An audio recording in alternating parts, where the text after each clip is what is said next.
महती अनुकंपा हम सभी लोग आज पुनः समवेत रूप से स्त्री उपस्थित होकर के समाहित चित्त से श्रीमद् भागवत कथा के विश्राम सूत्र में साधन स्नान करने के लिए समुद्यत है। ये गोविंद की विशेष कृपा है।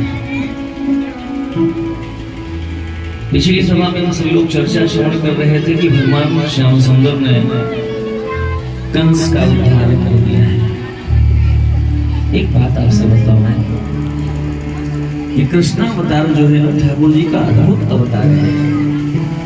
यहाँ पे भगवान ने जिसका भी उद्धार किया उसको अपना अंग संग देकर के उद्धार किया है, अपना अंग संग दिया है। वो चाहे जो रहा हो, जितने भी राक्षसों को भगवान ने तारा है सबको स्पर्श दिया है, सबको छू करके ठाकुर जी ने उनका उद्धार किया। श्री राम अवतार में संग दिया है, ठाकुर जी ने उद्धार किया है। कंस को भी गोविंद ने कैसे उद्धरित किया? केश को पकड़ा है, खींच करके सिंहासन से नीचे गिराया है और तीनों लोगों का भार लेकर के ठाकुर जी उसके वक्षस्थल पर कूद पड़ते हैं, जिससे कि कंस का शरीर शांत हो जाता है। बोले कंस मर्दन भगवान की जय। भगवान ने कंस का उद्धार किया है। निवेदन आपसे करूं, कंस का कल्याण कर दिया है भगवान कृष्ण ने। दाऊ भैया ने जितने भी समर्थक थे कंस के, उन सभी को ठिकाने लगाया है। देखो, दुष्टों का समर्थन करने वालों को भी हो सके तो उसको भी या तो सुधर जाए तो ठीक, नहीं तो दुष्टों का समर्थन करने वाले का भी दंड विधान होना चाहिए। क्योंकि अगर समर्थक रहेंगे ना तो दुष्टों की बातें तो प्रसारित होती रहेंगी, प्रचारित होती रहेंगी। प्रचार का तो समर्थक ही माध्यम होता है। अब देखो, हमारे दीपक जी हैं, कथा के समर्थक हैं, तो कथा का प्रचार जो है दूर दूर तक हो रहा है। तो समर्थकों का भी निग्रह किया है दाऊ भैया ने, और उसके बाद अपनी जननी से मिलते हैं, देवकी मैया से। और आज देवकी मैया ने जब ठाकुर जी को देखा है, कन्हैया को देखा है, तो इतना वात्सल्य उमड़ा है कि आंचल से दूध की धारा फूट पड़ी है। एक अद्भुत घटना है। बालक के प्रति जब माँ का वात्सल्य बिल्कुल पराकाष्ठा पर होता है तो उसकी आंचल में दूध उतर आता है। भगवान श्याम सुंदर भी 11 वर्ष के हैं, छोटे से बालक नहीं है, लेकिन इतना वात्सल्य उमड़ा है कि आज आंचल में दूध उतर है। गोविंद को हृदय से लगा करके रुदन कर रही है। भगवान कृष्ण भी बड़ी मीठी मीठी बातें करके माताजी और पिताजी को उनके आंसुओं को पोंछ रहे, उनको सांत्वना दे रहे। निवेदन आपसे करो, भगवान श्याम सुंदर ने वसुदेव जी को और देवकी जी को चरण में लौट करके प्रणाम किया और कहा है, मां मातरं पितरं वृद्धं भार्यां साध्वी सुतों शिशुं गुरुं विप्रं प्रपन्नं च कल्पो बिभ्रत् स्वसंमृतः। मां, जो पुत्र सामर्थ्य होने के बाद भी अपने माता पिता की सेवा नहीं करता है, उसका भरण पोषण नहीं करता है, ऐसे पुत्रों की बड़ी दुर्गति होती है। देखो, माँ बाप के निमित्त हमारा कई कर्तव्य होता है।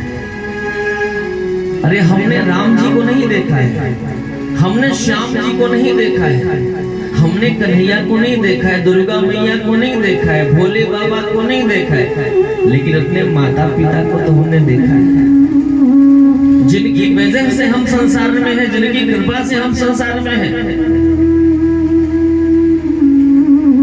इसलिए हमारे भगवान कौन है? ये प्रत्यक्ष देवता है। वेद भगवान बार बार कहते हैं मातृ देवो भव, पितृ देवो भव, आचार्य देवो भव। हवा में बातें करते क्या? वास्तव में माता पिता ही धरती के देवता है। निवेदन आपसे करूं, एक व्यक्ति जा रहा था वैष्णव देवी के दरबार में दर्शन करने के लिए। मित्र सुनना, वैष्णव माता रानी के दरबार में जाना था दर्शन करने के लिए। बगल में एक संत बैठा था। पूछा, भैया कहाँ जा रहे हैं? अब माथे पर पट्टी बंधाए हुए, जय माता दी, वैष्णव रानी के दरबार में जा रहे हैं, माता रानी के दरबार में जा रहे हैं, चलो बुलावा आया है, माता ने बुलाया। उस संत ने पूछा, अच्छा भैया एक बात बताओ, आपकी माता जी और पिताजी कहाँ हैं? माता जी पिताजी हैं तो, लेकिन उनसे बात किए कई वर्ष हो गए। हम तो वैष्णव माता के दरबार में जा रहे हैं। माता रानी के दरबार में जाकर के नारियल की जगह अपना सर पटक के फोड़ दोगे तो भी तुम्हें कृपा नहीं मिलने वाली। जब तक अपने माता पिता को तुम प्रसन्न न कर लो, तब तक वहां जाने का कोई लाभ नहीं। अपने माता पिता को प्रसन्न करो। मेरी माँ यदि प्रसन्न है, मेरा बाप यदि प्रसन्न है, तो फिर सभी लोग अपने आप प्रसन्न हो जाते। कुछ करो न करो, हमारे शास्त्र कहते हैं पिता स्वर्ग पिता धर्म पिता ही परमं तपः पितर प्रीतिमापन्नो प्रियन्ते सर्वदेवता। अपने गुणों को, अपने पिता को, अपने माता को प्रसन्न कर लो, बस सारे देवी देवता अपने आप खुश हो जाएंगे। और यहाँ भी देखो, अपने माता पिता को तृप्त करने के लिए एक ऐसा सुंदर विधान बनाया गया है। पितरों के तर्पण का इससे सुंदर उपाय कुछ नहीं हो सकता कि उनको श्रीमद् भागवत कथा का श्रवण लाभ करा। कथा का श्रवण लाभ करा, ऐसा नहीं कि कुछ भी, कथा का श्रवण लाभ करा। निवेदन आपसे करूं, कहा गया है कि जितने दिन तक घर में श्रीमद् भागवत सप्ताह की कथा होती है, उतने दिन तक सारे पितर लोग स्वर्ग लोक में मधु और दूध का पान करते हैं, नृत्य करते हैं। आज इस घर के पितरगण जहां भी होंगे नर्तन कर रहे होंगे, आनंद कर रहे होंगे। जब यह से वार्ता हो रही हमारे समझ भाई से, उनमें सबसे वार्ता होती रहती है। वास्तव में ऐसी प्रसन्नता हो, माता पिता को प्रसन्न कर लो, बस बात बन गई। लेकिन हम तो बड़े विचित्र लोग हैं। भगवान श्याम सुंदर क्या कह रहे हैं? यस्तयोरात्मजः कल्प आत्मना च धनेन च वृत्तिं न दद्यातं प्रवेत्य स्वमानसं खादयन्ति। जिसने अपने माता पिता को सामर्थ्य रहते हुए, धन इत्यादि रहते हुए उनकी सेवा नहीं करी, उसको यमराज जब लेके जाते हैं ना, तो उसको उसी का मांस भोजन में देते हैं।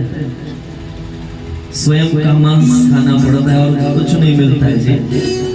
अगर अपने माता पिता को आपने असंतुष्ट रखा है, तो आप जब जाओगे ना, तो आपको जब भी भूख लगेगी तो आप ही का मांस आपको दिया जाएगा। श्रीमद् भागवत कहते हो, भागवत नहीं गोविंद कह रहे हैं, कन्हैया कह रहे हैं। इसलिए भैया सावधान हो जाना, भूल से भी अपने माता पिता का अपमान न होने। और यदि अपमान हो गया तो समझ लेना कि तुम जिंदा नहीं होते। अपमान न होने। निवेदन आपसे करूं, आज की स्थिति क्या है? हम तो वरदान को ही शाप समझ बैठे, हम तो वरदान को ही शाप समझ बैठे, सामने पुण्य है हम पाप समझ बैठे। पहले माँ बाप को दौलत ही समझते थे हम, पहले माँ बाप को दौलत ही समझते थे हम, लेकिन आज दौलत को ही माँ बाप समझ बैठे हैं।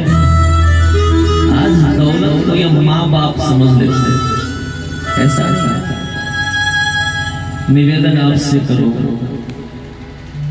गोविंद ने कहा है कि माँ मेरा दुर्भाग्य था आज तक मैं आपकी चरण सेवा नहीं कर सका।